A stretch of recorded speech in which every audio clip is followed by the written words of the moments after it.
Right here on the WIX site editor, you want to go to your left side of your screen and then click on Pages and Menu with this Pages icon.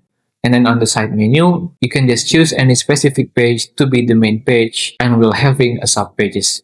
So for example, I'm going to make on this term condition page to have the subpages of shipping policy and also privacy policy. So to do that, you have to reorder the main page right here on term and condition to be at the top of the shipping policy and also privacy policy. You want to drag it, click and hold on the page and drag it to under shipping policy.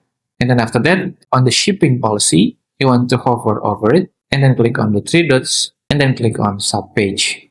Again, on privacy policy, on the three dots and on subpage.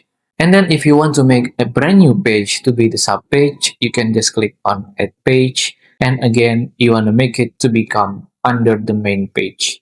And there you go. If you want to check it, just go to preview right here. And then if you are hover over terms and condition, as you can see, the drop-down menu was there. And that's how to add or make a drop-down menu on WIX. If you have any question about WIX, just comment down below and I will try my best to assist and help you guys. If you find this video useful, please consider like and subscribe.